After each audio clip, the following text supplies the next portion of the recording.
أعوذ بالله من الشيطان الرجيم. بسم الله الرحمن الرحيم.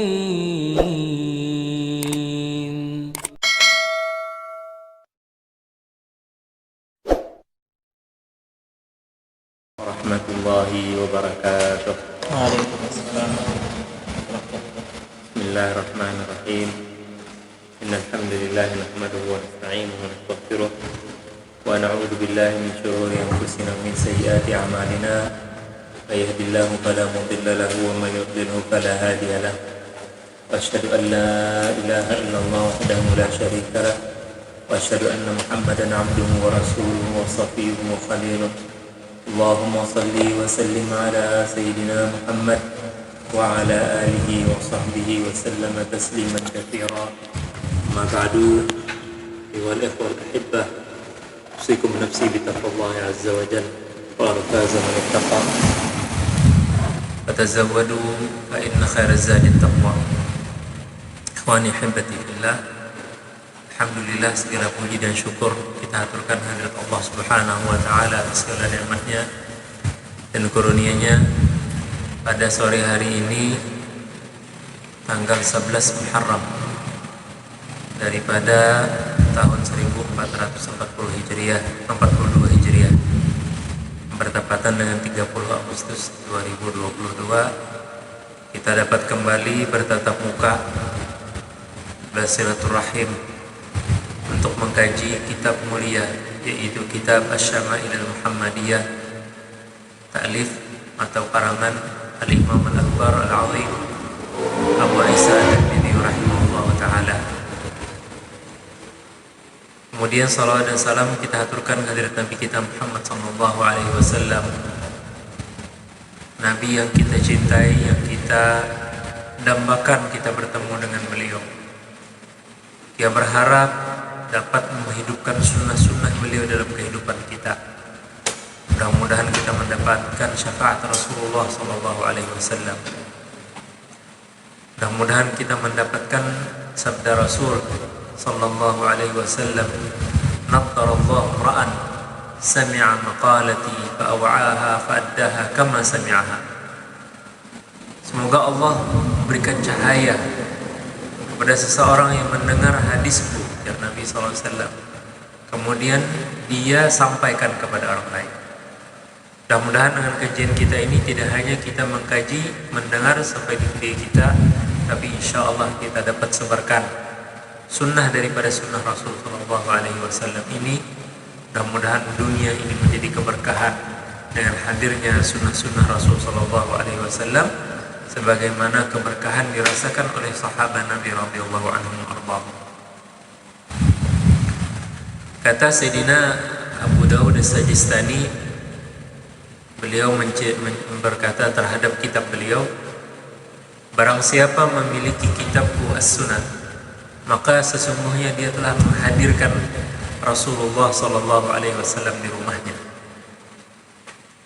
Wajah syahid, bila kita mempelajari hadis Nabi sallallahu alaihi wasallam, maka kita tidak belajar kepada guru kita, tapi kita langsung belajar kepada Rasulullah sallallahu alaihi wasallam atas segala perintah dan larangan oleh Allah Subhanahu wa taala, sekaligus contoh bagaimana kita mengamalkan ajaran Allah Subhanahu wa taala dalam Al-Qur'an dan ajaran Rasulullah sallallahu alaihi wasallam. Dan alhamdulillah Allah berikan kesehatan, keafiatan kepada kita, dan mudah-mudahan Allah jauhkan dan lindungi kita dengan kesabaran kita berbulan-bulan kita berada di rumah, tidak melakukan tatap muka, walaupun hati kita ingin bersama, ingin membaca kitab, walaupun hanya sekadar suara dan gambar yang kita lihat di YouTube. Mudah-mudahan niat kita, harapan kita ini dijadikan oleh Allah Subhanahu wa taala bagian dari sabar. Barang siapa, Rasulullah SAW bersabda, "At-ta'unu arsalahullahu ila qaumin." Allah Subhanahu wa taala mengutus ta'un atau wabah ini kepada orang yang dia inginkan. wa ja'alahu, dan Allah jadikan bagi kita umat Islam rahmat bagi Allah. Faman sabara, barang siapa sabar, falahu ajru syahid, maka dia akan mendapatkan pahala mati syahid. Jadi kadang mati dulu, jangan mati biar bayar masker, biar menjaga jarak, biar kada cuci tangan. Kalau kita bersalaman tentunya juga kita harus cuci tangan. Dan kita menjaga protokol-protokol kesehatan ini memang susah, sulit. Sangkallah di dalam hati kita ada sangkalnya, tapi wajib kita sabar. Bahwa ini ujian dari Allah Subhanahu wa taala nanti akan berakhir, mudah-mudahan. Mari kita sama-sama berniat membaca surah Fatihah dengan mendekatkan diri kepada Allah Subhanahu wa taala dan membaca kitab Syamil Muhammadiyah dengan harapan kita dapat menjalankan sunnah Rasulullah, kita dapat bertemu dengan beliau, mendapatkan syafaat Rasulullah, dan kemudian kita mendoakan ulama-ulama kita, guru-guru kita, semua orang yang mengajarkan kita kebaikan, terutama Al-Imam Abu Isa At-Tirmidzi, agar Allah Subhanahu wa taala berikan ilmu, manfaat ilmu bagi diri kita dan beliau ila yaumil qiyamah. Ala hadhihi niyyah wa intisal hadratin Nabi sallallahu alaihi wasallam. Al-Fatihah.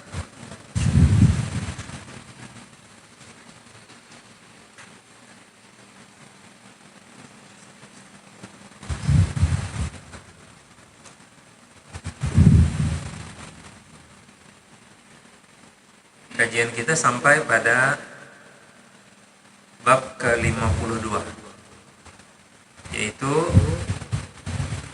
bab ma jaa fi sinni Rasulillah sallallahu alaihi wasallam.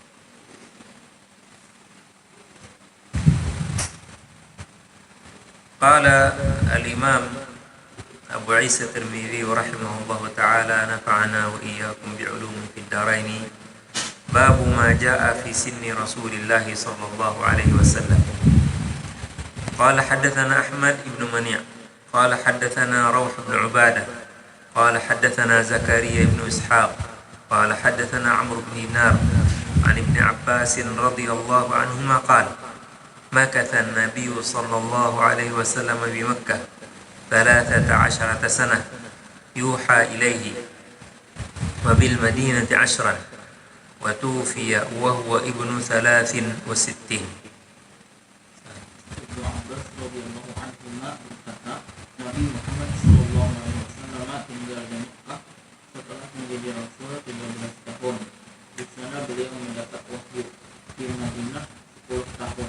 Beliau wafat dalam usia 63 tahun.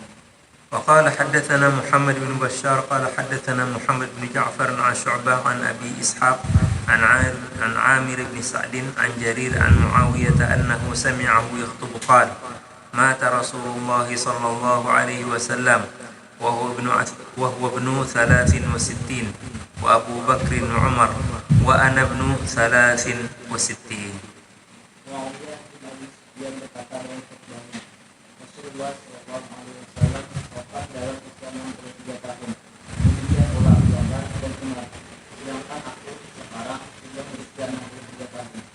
وقال حدثنا حسين بن مهدي البصري قال حدثنا عبد الرزاق عن ابن جريج عن الزهري عن عروة عن عائشة رضي الله عنها أن النبي صلى الله عليه وسلم مات وهو ابن 63 سنة.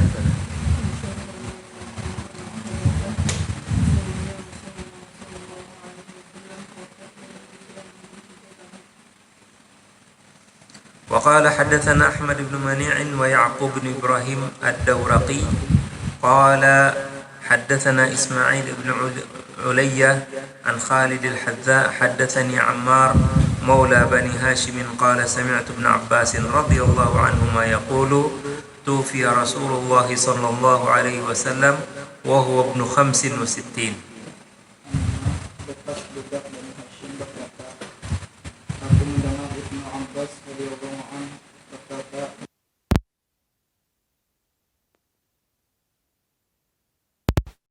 وقال حدثنا محمد بن بشار ومحمد بن أبان قال حدثنا معاذ بن هشام قال حدثني أبي عن قتادة عن الحسن عن دغفل بن حنظلة أن النبي صلى الله عليه وسلم قبض وهو ابن 65. قال أبو عيسى ودغفل لا نعرف له سماعا من النبي صلى الله عليه وسلم وكان في زمن النبي صلى الله عليه وسلم رجلا. Hamdalallah berkata, sesungguhnya Nabi Sallallahu Alaihi Wasallam mengatakan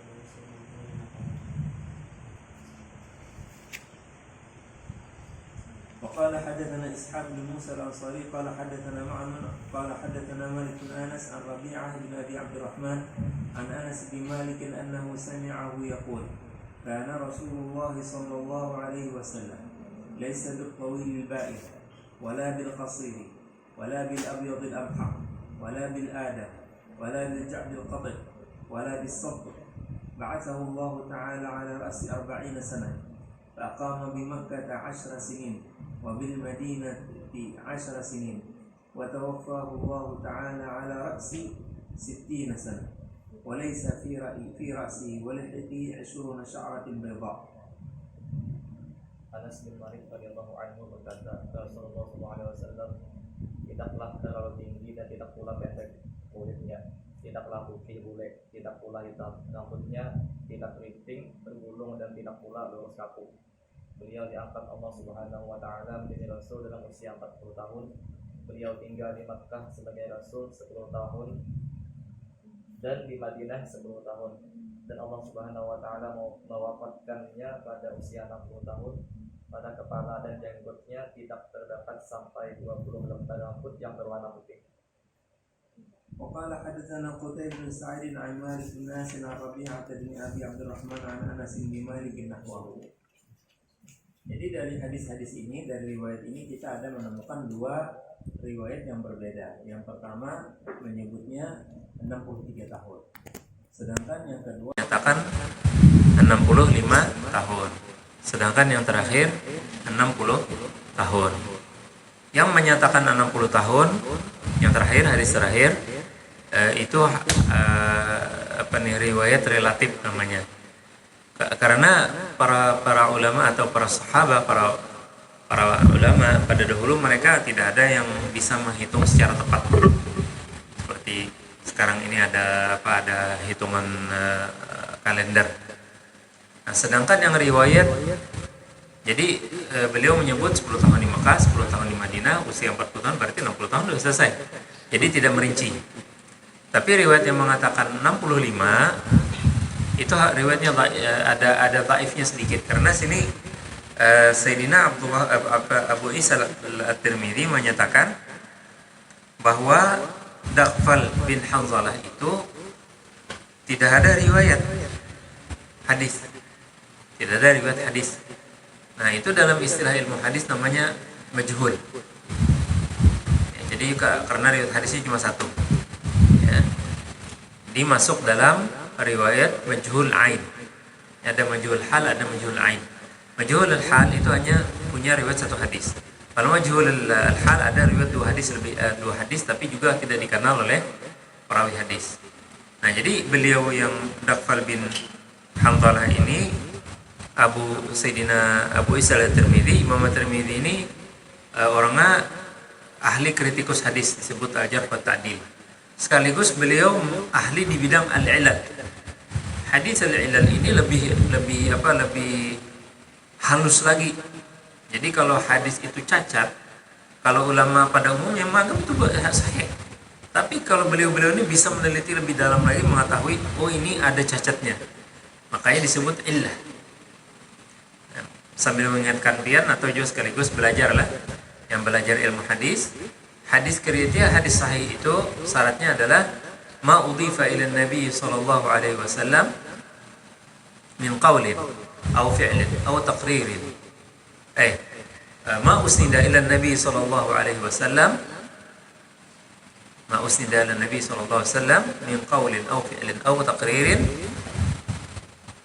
min thiqatin ila thiqah ghaira syuzuzin wala illah. Kita cari terakhir. Segala sesuatu yang disandarkan kepada Rasulullah itu hadis. Ya. Ini Nabi menggawe kayak ini aja. Nah, itu hadis. Ya. Jadi hati-hati pian mengucap kayak itu. Nabi menggawe kayak ini, itu hati-hati. Itu hadis. ma udhifa ila nabi, segala sesuatu atau ma usnida ila nabi yang disanadkan kepada Rasulullah, maka itu namanya hadis. Tapi rawinya apa? Thiqatan an thiqah. Rawinya orang yang dipercaya daripada yang dipercaya. Muttasilus sanad, bersambung, ada terputus. Min ghairi syuzuz itu riwayat hadisnya itu berbeda daripada riwayat hadis-hadis yang sahih. Yang kuat ini agak beda. Nah, ini bisa masuk dalam bab hadis syaz. Bisa juga masuk dalam wala illah, hadis illah. Karena riwayat yang sebelumnya tadi 63. Kenapa kok ini 65? Wallahu a'lam. Ya, jadi kita ngambil apa? Riwayat 63. 13 tahun di Makkah, 10 tahun di Madinah. Berarti berapa? 23. Dan sidin Nabi kita SAW menjadi Nabi dan Rasul pada usia 40. Jadi total 63 tahun Hijriyah. Ya, kalau tahun Masehi karena ada selisih 10 hari, maka beliau wafat pada usia 60 tahun. Ya. Jadi kalau pian ini menghitung umur pian sekarang berapa? Hitung Masehi. Bila pian hitung Hijriyah, pian lebih tua lagi 3 tahun. Itu selisihnya. Nah, karena antara Hijriyah lawan Masehi itu ada selisih 10 hari per tahun, kurang lebih 10 hari per tahunnya. Karena 10 hari pian total kayak Nabi SAW itu 3 tahun selisihnya. Jadi 60 Masehi, 63 Hijriyah. Kita lanjut hadis bab berikutnya. Bab ma jaa fi wafati Rasulillah sallallahu alaihi wasallam. Bab tentang hadis-hadis wafatnya Rasulullah sallallahu alaihi wasallam. Qala haddatsana Abu Ammar Al-Husain bin Huraits wa Qutaibah bin Sa'id wa ghairu wahidin. Qalu حدثنا سفيان بن عيينة عن الزهري عن أنس بن مالك رضي الله عنه قال آخر نظرة نظرتها إلى رسول الله صلى الله عليه وسلم كشف السترة يوم الاثنين فنظرت إلى وجهه كأنه ورقة مصحف والناس يصلون خلف أبي بكر فكاد الناس أن يضطربوا فأشار إلى الناس أن اثبتوا وأبو بكر يؤمهم وألقي السجف وتوفي رسول الله صلى الله عليه وسلم من آخر ذلك اليوم.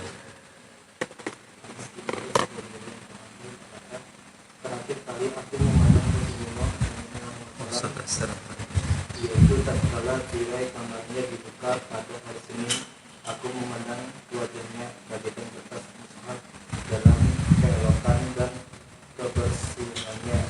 Orang-orang sholat di belakang Abu Bakar radhiyallahu anhu hampir saja terjadi kegoncangan di antara umat. Kemudian Abu Bakar radhiyallahu anhu memerintahkan umat agar tenang. Abu Bakar memimpin mereka. Tirai kamar Nabi SAW dibuka dan Rasulullah SAW kedapatan telah wafat pada akhir hari itu. وقال حدثنا حميد بن مسعدة البصري قال حدثنا سليم أخضر عن ابن عون عن إبراهيم عن الأسود عن عائشة قالت كنت مسندة النبي صلى الله عليه وسلم إلى صدري أو قالت إلى حجري فدعا بطست ليبول فيه ثم بال فمات رسول الله صلى الله عليه وسلم.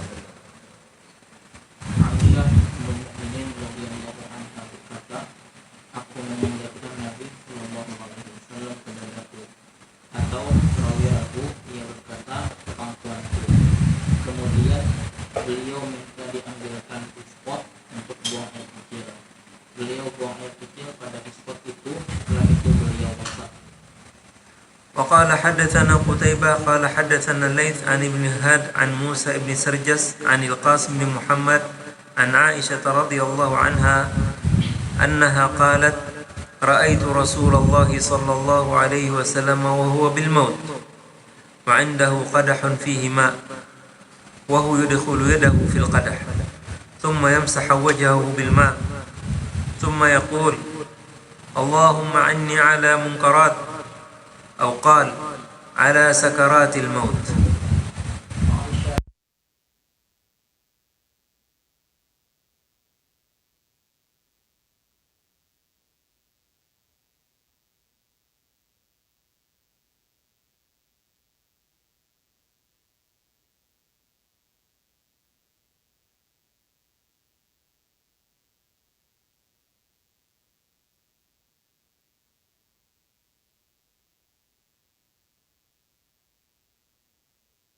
قال حدثنا الحسن بن الصباح البزار قال حدثنا مبشر بن إسماعيل قال عن عبد الرحمن بن العلاء عن أبيه عن ابن عمر رضي الله عنهما عن عائشة رضي الله عنها قالت لا أغبط أحدا بهون موت بعد الذي رأيته من شدة موت رسول الله صلى الله عليه وسلم.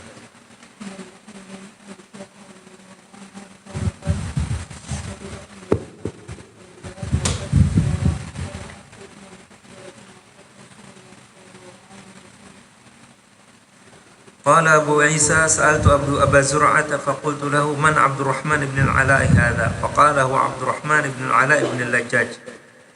وقال حدثنا أبو كريب محمد بن علاء قال حدثنا أبو معاوية عن عبد الرحمن بن أبي بكر هو ابن المليكي عن ابن أبي مليكة قال عن عائشة قالت لما قبض رسول الله صلى الله عليه وسلم اختلفوا في دفنه فقال أبو بكر سمعت من رسول الله صلى الله عليه وسلم شيئا ما نسيته قال ما قبض الله نبيا إلا في الموضع الذي يحب أن يدفن فيه ادفنوه في موضع فراشه.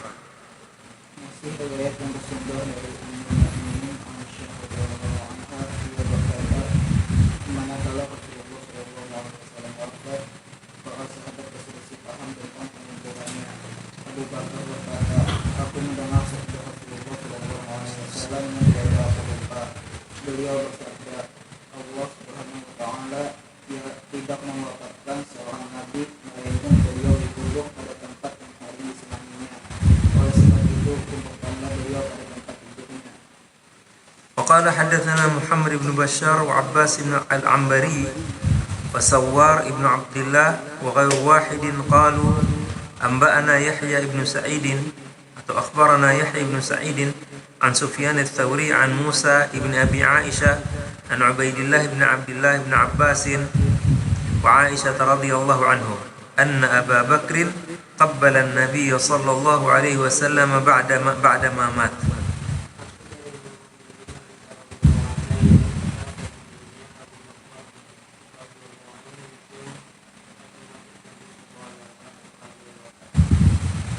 وقال حدثنا سر بن علي الجهضمي قال حدثنا مرحوم بن عبد العزيز العطار عن أبي عمران الجوني عن يزيد بن بابنس عن عائشة أن أبا بكر رضي الله عنهما دخل على النبي صلى الله عليه وسلم بعد وفاته فوضع فمه بين عينيه ووضع يده على ساعديه وقال ونبياه وصفياه وخليلاه.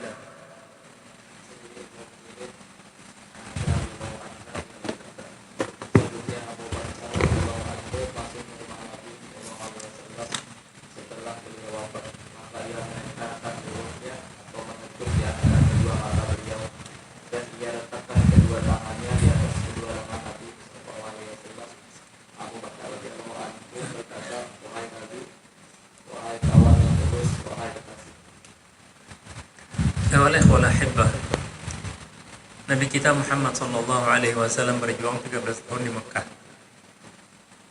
Beliau dihina, beliau disakiti, sahabat-sahabat beliau dirampas harta mereka, disiksa. Semua itu mereka lakukan demi kita. Lalu beliau berhijrah ke Madinah. melarikan diri beliau demi sujud kepada Allah Subhanahu wa taala, demi ketenangan beribadah kepada Allah Subhanahu wa taala. Rela mereka korbankan apa saja mereka miliki. Hanya satu yang tidak akan mereka korbankan, satu yang mereka pertahankan walaupun hayat mereka habis. Jiwa mereka dijemput, harta mereka diambil, segala-galanya demi Islam ini. Kemudian Rasulullah SAW diizinkan untuk berperang melawan kezaliman. Udzina lil ladzina amanu ayuqatalu bi annahum zulimu wa anna Allah ala nasrihim laqadir. Diizinkan bagi orang-orang beriman itu untuk berperang karena mereka dizalimi, dan sesungguhnya Allah atas pertolongan mereka berkuasa.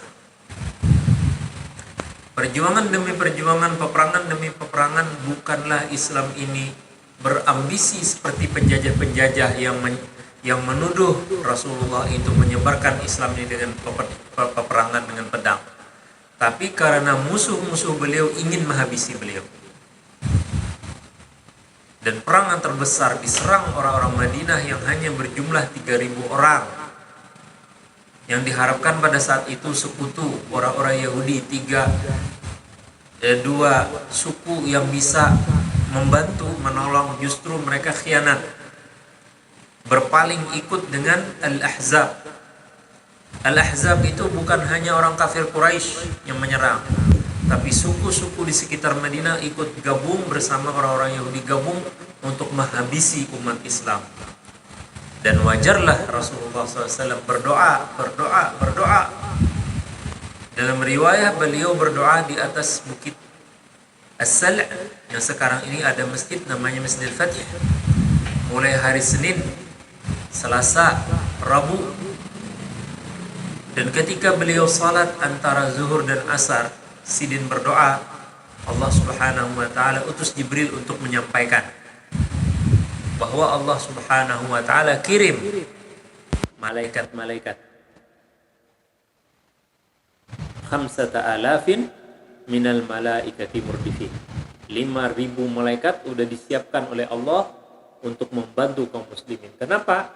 Karena Allah mau tunjukkan kepada kita umat Islam, biar seluruh dunia menyerang kita habis-habisan, maka Allah akan tolong kita.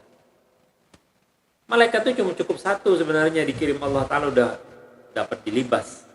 Tapi Allah nak menenangkan orang beriman, 5.000 malaikat disiapkan. Bahkan ada lagi 5.000 malaikat lagi sudah siap mau dikirim lagi. 3.000 malaikat dulu lah, karena riwayatnya hadis ayatnya. Salah alafin dulu lah, 3.000 dikirim, kemudian 5.000 dipersiapkan oleh Allah Subhanahu wa taala. Itulah disebut dengan perang Al-Ahzab. Dan Allah menangkan umat Islam tanpa ada korban di kalangan umat Islam. Tapi orang kafir Quraisy dan suku-sukunya dan sekutunya habis semua. Lalu Rasulullah izinkan kepada Rasulnya untuk melanjutkan para pengkhianat. Orang-orang Yahudi diusir mereka dari Khaybar. Kemudian Rasul kita sallallahu alaihi wasallam bertata, dan akhirnya beliau bisa menguasai kota Mekah. Maka kota Mekah semuanya berislam. Kemudian perang menghadapi Bani Hawazin karena mereka ini suku besar, dan kemudian kalah mereka di Taif. Maka kota Mekah dan Madinah menjadi negeri Islam karena semuanya Muslim. Maka pada saat itulah sahabat Nabi dari Ansar mulai galau dan gelisah. Mereka mendengar isu-isu bahwa dengan kemenangan Rasulullah SAW di kota Mekah ini dan sekitarnya, beliau akan balik ke kampung beliau. Maka Rasulullah SAW memanggil seluruh kaum Ansar, dan tidak ada selain Ansar, orang Ansar saja yang hadir. Rapat tertutup hanya orang-orang Ansar. Lalu Rasulullah menyatakan bahwa isu-isu yang mereka dengar itu jar Nabi SAW, ada yang berucap bahwa Nabi habis-habisan memberikan orang Mekah karena orang Mekah keluarga beliau. Tuduhan apa itu? KKN terhadap Rasulullah. Karena pada saat itu siapa saja masuk Islam, Nabi kasihkan unta 100 orang ekor. Ada kambing, berikan semuanya. Ada emas, berikan semuanya. Semua harta rampasan itu diberikan oleh Rasulullah SAW kepada orang-orang Mekah. Orang-orang Ansar nggak ada yang dikasih. Nah, secara manusia ada iri. Tapi mereka nggak masalah itu. Yang mereka khawatirkan Rasulullah akan balik ke Mekah karena kampung Sidin tempat kelahiran Sidin. Maka Rasulullah menjawab, wahai ma'syaral ansar, jika kalian mengambil jalan Sy'ban, jalan, dan orang-orang mengambil jalan, maka aku akan mengambil jalan orang-orang Ansar. Barang siapa mencintai Ansar, maka dia mencintai aku. Jadi hubbul Ansar minal iman. Cinta kepada orang-orang Ansar adalah daripada iman. Wahai orang-orang Ansar, orang-orang bulik ke rumahnya membawa unta, membawa kambing, membawa emas, membawa perak, membawa budak. Mereka pulang membawa itu. Tapi kalian pulang membawa Rasulullah sallallahu alaihi wasallam. Maka orang-orang Ansar semua nangis. Radina, radina, radina, radina. Ya Rasulullah, kami ridha ya Rasulullah. Biar seluruh harta diambil oleh mereka, kami enggak dapat apa-apa. Tapi pian bulik ke lawan kami, itu sudah kami ridha. Kami mengucapkan ucapan yang kada baik di pian dengar tadi karena kami takut dan khawatir kau akan tinggal di Mekah, tidak lagi balik ke Madinah. Maka itulah janji Rasulullah SAW tinggal di Madinah. Maka ketika beliau sampai di Madinah, turunlah surah terakhir daripada Al-Quran. Surah bukan ayat ya. Idza jaa nasrullahi wal fath wa ra'aitan nas yadkhuluna fi dinillahi afwaja fasabbih bihamdi rabbika wastaghfirhu innahu kana tawwaba. Setiap hari datang utusan-utusan dari suku-suku, berbagai suku di sekitar Makkah, sekitar Madinah, datang menyatakan mereka masuk Islam. Wa ra'aitan nas yadkhuluna fi dinillahi afwaja, berkelompok-kelompok mereka datang masuk Islam, menyatakan masuk Islam kepada Rasulullah. Maka mulai sejak itu Rasulullah memperbanyak tasbih. Kalau beliau rukuk, lama rukuknya. Kalau sujud, lama sujudnya. Karena memperbanyak tasbih, syukur kepada Allah sesuai dengan perintah Allah. Fasabbih bihamdi rabbika wastaghfirhu innahu kana tawwaba. Ketika surah ini turun, suara sahabat Nabi SAW, mereka bergembira luar biasa gembiranya. Kenapa? Karena merasa sudah menang. Makanya surahnya disebut surat An-Nasr, surah kemenangan. Hanya satu di antara sahabat yang sedih. Siapa dia? Abu Bakar Siddiq radhiyallahu anhu. Rasulullah memberi ceramah. Ujar Nabi SAW, seorang hamba diberikan kepadanya dua pilihan. Berada di sisinya atau hidup abadi. Maka dia memilih hamba itu untuk berada di sisinya dan tidak memilih dia abadi. Nangis lagi Sayyidina Abu Bakar. Sahabat bingung kenapa sampean nangis. Tapi Sayyidina Abu Bakar tidak bisa berpandir. Kenapa? Karena Sidin tahu hamba yang diberi pilihan itu adalah Rasulullah SAW. Dan Rasulullah memilih di sisi Allah Subhanahu wa ta'ala. Pada hari Senin, Siti Aisyah mengeluh, wa ra'sah, kepalaku sakit. Maka Nabi bersabda, bal ana wa ra'sah, aku yang sakit kepalaku. Hai Aisyah, andai kata kau lebih dahulu daripada aku meninggal dunia, maka beruntunglah engkau, aku akan mandikan kamu. Maka Nabi mulai mengikat kepala beliau. Hari Senin, makin parah. Penyakit ini bukan dari racun, harus saya garis bawahi, bukan dari racun yang pernah diberikan oleh orang Yahudi perempuan kepada Rasulullah dan Rasul sempat termakan. Tapi ini memang sudah menjadi kehendak Allah. Setiap orang anak meninggal ada garingnya. Jadi Nabi sakit kepala, panas beliau, tubuh beliau, jadi Siti Aisyah panas awak beliau itu sampai 40 kali kita. 40 kali laki-laki. Makanya Jarsidin tadi, aku tidak pernah merasa apa tadi? Merasa iri dengan orang yang kesakitan dalam kematian dibandingkan sakitnya wafatnya Rasulullah. Jadi kalau orang itu sakit menjelang wafat, itu bukan tanda kada baik, justru itu tanda baik. Ya, kalau kita yang biasa ini artinya itu Allah hendak menghapus dosa kita. Jadi kalau pian melihat abah pian atau mama pian, jangan sedih nangis, pian nangis ingo-ingo, jangan. Itu menambah sidin sakit lagi. Tapi kita bacakan ayat Al-Quran, kita bacakan tahlil, ya, zikir. Kalau memang sudah itu saatnya beliau untuk meninggalkan dunia ini, maka sidin lebih tenang dengan kesabaran kita. Jadi Siti Aisyah menceritakan itu kepada kita bahwa kita jangan takut, jangan merasa, oh ini dosa apa, kesalahan orang tuaku nih jadi sidin sampai kayak ini, diuji. Rasulullah aja sampai rasanya 40 kali daripada sakitnya kita. Lalu beliau memerintahkan kepada Aisyah dan orang-orang yang di rumah beliau, muru Abu Bakrin bis salah. Karena Sidin tidak bisa lagi jadi imam, perintahkan Sayyidina Abu Bakar untuk mengimami. Nah, saya belum tahu nih tepatnya tanggal berapa. Jadi jar sahabat lain, ya Rasulullah, Abu Bakar itu orangnya lembut.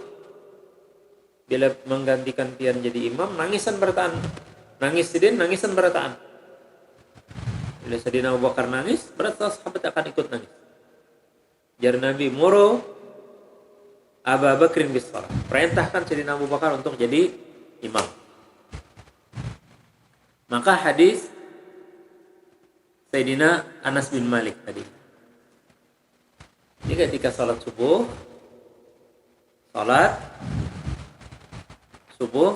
diimami oleh Sayyidina Abu Bakar radhiyallahu anhu. Rumah Nabi itu lawan masjid berdepet dengan satu tembok. Jadi ada tirai. Jadi kemudian Sidin membuka tirai. Ada riwayat Nabi, mungkin itu sebelumnya, Nabi berjalan bersasar, lalu Sidin sholat. Abu Bakar hendak mundur, beri Nabi isyarat, berhenti kamu. Lalu Nabi sholat, Sayyidina Abu Bakar makmum dengan Rasulullah, kaum muslimin makmum dengan Abu Bakar. Kalau hadis Anas ini mungkin terakhir kalinya Nabi membuka tirai beliau, lalu melihat Sayyidina Abu Bakar mulai bergerak, hendak mundur supaya Nabi menggantikan jadi imam. Tapi Nabi memberi isyarat. Sahabat yang lain pun udah gelisah, ngira Nabi sudah sehat, jadi kita sudah wagas. Tapi Nabi telah memberi isyarat. Lalu Sidin siup dibawa dipangku oleh Siti Aisyah radhiyallahu anha. Tadi cerita jadi Siti Aisyah, aku pangku di dadaku atau di jadi kita di sini pesilaan. Jadi Nabi diasuh oleh Siti Aisyah radhiyallahu anha. Lalu Nabi sadar. Lalu jar Nabi, ummati as-salah, ummati as-salah. Itulah wasiat terakhir Rasulullah SAW kepada kita, bahwa jangan sekali-kali kita meninggalkan salat. Ummati salat, umatku salat. Nah, lalu jar kata Siti Aisyah tadi, beliau minta tempat buang air kecil, beliau buang air kecil lalu meninggal dunia fana ini. Setelah beliau meninggalkan dunia fana ini, maka tirai itu dibuka, mungkin kaum muslimin mau melihat Rasulullah. Sebagian kada percaya, di antaranya Umar bin Khattab radhiyallahu anhu. Itu menghunuskan pedang, siapa bilang Muhammad meninggal? Siapa bilang Nabi Muhammad meninggal? Kalau bilang meninggal saya pukul dia, saya timpas. Karena Sayyidina Abu Bakar Sayyidina Umar emosinya luar biasa. Dia tidak percaya wafatnya Rasulullah. Sayyidina Abu Bakar siap, karena Siddiq sudah sebelum-sebelumnya sudah ngerti. Idza jaa Nasrullah al-fath, ini tanda-tandanya Nabi mau wafat. Ada Nabi bersabda lagi, ada hamba diberikan pilihan. Makanya Siddiq paling tegar. Sayyidina Abu Bakar paling tegar, dia boleh masuk ke kamar Rasulullah, lalu beliau mencium. Buka, Nabi itu ditutup dengan burda, dengan kain burda, lalu dibuka oleh Sayyidina Abu Bakar, lalu Siddiq cium di sini. Bainal apa tadi? Baina ainai, wa wada'a yadahu ala sa'idi, lalu dijapain. Karena Nabi kan disiap di kain yang dikiamkan di kita rumahnya lah. Lalu Sayyidina Abu Bakar tangannya dijapai di sini, lalu sini mencium Rasulullah SAW di sini antara dua mata beliau di dahi sini. Lalu kata Sayyidina Abu Bakar, tibta hayyan mayyitan ya Rasulullah. Kalau di sini riwayatnya apa tadi? Wa nabiyya, wa safiyya, wa khalila. Wa itu tuh kata sedih. Apa ya sesamaan bahasa Indonesia lah? Pokoknya wahai nabiku, wahai kekasihku, wahai sayangku. Lalu beliau berkata, tibta hayyan wa mayyitan ya Rasulullah. Engkau hidup dengan keadaan baik dan hidup dalam dan baik dalam juga baik dalam keadaan wafat. Sayyidina Umar di luar masih kalenjang-kalenjang, siapa anak wani masuk dipas mendapat Sayyidina Rasulullah meninggal.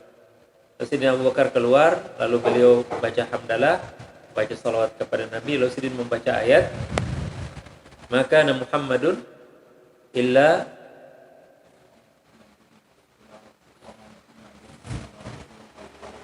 Wama mulai pemahamannya Muhammadun illa rasulun qad khalat min qablihi rusul afa immata aw qutila qalabtum ala aqabikum. Itu sahabat begitu dengar baca ayat yang dibacakan oleh Sayyidina Abu Bakar, kata Abdullah bin Abbas radhiyallahu anhu, seakan-akan ayat itu baru turun, baru menyadarkan kami Rasulullah itu manusia, dia bisa wafat. Muhammadun illa rasul, dia adalah seorang utusan dari Allah. Qad khalat min qablihi rusul, sebelumnya juga ada nabi-nabi dan rasul. Afa immata, apabila dia wafat, au qutil, atau dia terbunuh, inqalabtum ala aqabikum, maka kebaliklah kalian kepada diri kalian. Beriman kada? Atau iman hanya adanya Rasulullah aja, bila Rasulullah ada udah ada beriman lagi. Qalabtum ala aqabikum. Lalu Sayyidina Umar tak tersungkur, biar kita tak berlutut sidin, baru sadar bahwa jar Sayyidina Abu Bakar, man kana ya'budu Muhammadan fa inna Muhammadan qad mat. Man kana ya'budu Allah fa inna Allah hayyun la yamut. Barang siapa menyembah Muhammad, maka Nabi Muhammad sudah wafat. Dan barang siapa menyembah Allah, maka Allah Maha hidup, tidak akan mati. Jadi di sini kata Al-Imam Ibnu Taimiyah, Syekhul Islam Ibnu Taimiyah, disinilah derajatnya wali Allah yang tertinggi. Wali Allah tertinggi itu derajatnya adalah Abu Bakar radhiyallahu anhu. Kenapa? Karena di saat genting kayak gini, dalam keadaan itu bayangkan kita ini sahabat Rasulullah, tamunan Rasulullah, melihat perjuangan Rasulullah luar biasa. Tiba-tiba kita mendengar berita beliau wafat. Jangankan Rasulullah, guru zuhudi aja kita banyak takajud, ya Allah. Padahal kita ada sering-sering manar lawan sidin. Mungkin sekali-sekali aja lah datang ke hadir majelis sidin. Begitu kita mendengar wafatnya beliau, kita kagetnya luar biasa. Nah, kagetnya kita umat Islam itu kada boleh menghilangkan nalar dan hati kita. Maka tegarlah harusnya kita seperti Sayyidina Abu Bakar Siddiq. Sayyidina Umar yang kuat, perkasa luar biasa itu enggak kuat dia menahan kesedihannya. Makanya nanti kita akan baca hadis tentang situasi kondisi di saat Rasulullah SAW. Jadi kita mencintai Rasulullah SAW, tapi kita kadang menyembah beliau. Ya, kalau Kana ya'budu, barang siapa menyembah, kita kada nyembah. Kita memuliakan Rasul kita sallallahu alaihi wasallam. Ya. Jadi mencintai Rasul sallallahu alaihi wasallam bukan menyembah beliau. Jadi ada syahadat itu namanya tauhid, ada syahadat itu namanya mahabbah. Asyhadu an la ilaha illallah itu namanya tauhid. Aku bersaksi tiada Tuhan patut sembah kecuali Allah, itu namanya tauhid, mengesahkan Allah. Wa asyhadu anna Muhammadar Rasulullah itu adalah apa? Mahabbah, cinta. Dan setinggi-tingginya kita menyanjung Rasul sallallahu alaihi wasallam, kada pernah kita menyamakan Rasulullah sama dengan Tuhan. Dan ini keyakinan kita mulai sejak zaman dulu sampai sekarang. Kita ahli sunnah wal jamaah. Jadi jangan percaya dengan tuduhan orang-orang yang baru nuntut ilmu, yang hanya satu mat nuntut ilmu, lalu menuduh bila kita memuji Rasulullah, baca kitab burdah, wah syirik. Maka ajar kita pian salah kamar walai, salah kamar walai. Nah, kami ini walai mahabbah, lain tauhid walai. Pian tu hanya belajar kitab tauhid, kami sudah tuntung. Kitab tauhid kami sudah tuntung, kami sudah masuk babal mahabbah. Kami sudah tuntung membaca Syama'ilul Muhammadiyah. Kami bisa membayangkan kayak para Rasulullah, rambut sidin, mata sidin, muha sidin dan sebagainya.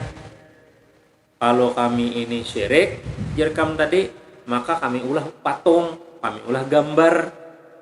Ya kalau kita gambarkan Rasulullah mulai ciri-cirinya dari Syama'il Muhammadiyah itu, jika ahli mau menggambar bisa.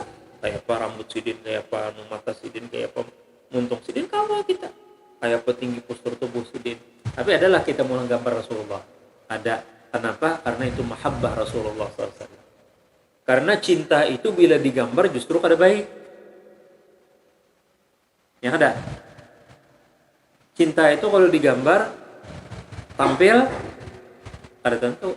Karena hayal pian hayal ustaz lain. Ya Allah. Ustaz bisa gambar, pian bisa gambar, pian bisa gambar. Hayal pian tuh gambar pasti beda. Ya Allah. Nah lalu karena kita terfokus kepada gambar, keliru jadinya. Jadi cinta kita dengan Rasulullah masing-masing dengan hayal kita. Pokoknya ujar babingan ulun ustazah yang paling bumas bubuhan Korea. Jadi ulun membayangkan Rasulullah tuh bungas pada si Korea gitu tuh. Bujur kada? Bujur aja kita. Kalau ustaz rencak bertamu guru-guru ustaz, syekh-syekh tuh bagus-bagus janggutnya. Umbak segala macam, bungas orangnya. Nah, ustaz bayangkan waktu kayak guruku tuh muhasidin. Salah kada? Bujur aja juga. Pian nang lawas di Banjar kada tahu di Arab. Membayangkan yang ngarannya bungas tuh guru sakumpol jar pian. Bujur aja juga. Kenapa? Karena intinya semuanya tuh Nabi itu sallallahu alaihi wasallam bungas. Udah selesai. Ngarannya mahabbah. Mahabbah itu yang digambarkan, kada kau digambarkan. Saya penasihatan perkawinan, saya tanya ceweknya, calon istri, kamu cintai dia? Kenapa kamu cintai dia?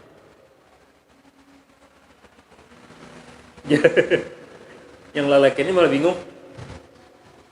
Apa pian boleh ya? Nah, kamu kada paham jurang. Ya lelakiannya kada paham. Lelakian ini kalaunya cinta itu difokuskannya ke benda. Kalau bebinian cinta tuh kada bergambar abstrak. Nah, harus paham pian, ya. Nah, jadi kita lelaki ini pasti bertakon. Kamu sayang lawan aku, cinta lawan aku. Oke. Apa bentuk cintanya? Nah, kada mau kan itu. Pokoknya bila nyejar bini, aku cinta padamu, udah selesai. Jangan tanya, apakah cintamu kepadaku dengan kamu sering membuat nasi goreng? Istriku tuh sayang menon aku, kenapa? Karena setiap hari masakan aku nasi goreng. Kayak apa binian? Bujur lah itu cinta. Ada. Ya. Mesti ada yang boleh nasi goreng tak harap pada seorang. Ayo pada cinta lagi lah. Nah, Jadi inilah minlakanlah. Jadi cinta Rasulullah SAW itu abstrak. Akhirnya kada tergambar. Yang penting kita merasakan cinta kita di hati itu udah merasakan luar biasa. Bisa kita neteskan air mata. Saya tadi baca hadis, hampir mau nangis. Pokoknya nggak bisa jelaskan saya. Gimana sih rasanya? Mungkin karena saya sering ke Madinah, alhamdulillah. Saya lama tinggal di Madinah 7 tahun. Saya kebayang di mana Uhud, di mana Wadil Aqir, di mana Qiblatain, di mana Quba. Saya terbayang. Di YouTube tuh saya lupa anunya. Si anunya pembawa acaranya Syekh Dosari. Itu di tempatnya sih, Din. Di sini kisah Salman Al-Farisi dengan Rasulullah. Di kebunnya ini kurmanya kayak ini. Di sini Ka'bul bin Ashraf itu penjahat orang Yahudi yang hendak membunuh Rasulullah. Nih anunya istananya itu juga kan, Din. Nah, harap lagi itu. Terbayang jadinya kita tuh ayat Rasulullah. Jadi saudara-saudari, sampai sini gitu lah, supaya nih suasana wafatnya Rasulullah SAW ini tetap membekas kada sekali aja, insyaallah. Jadi dia akan masa akan datang.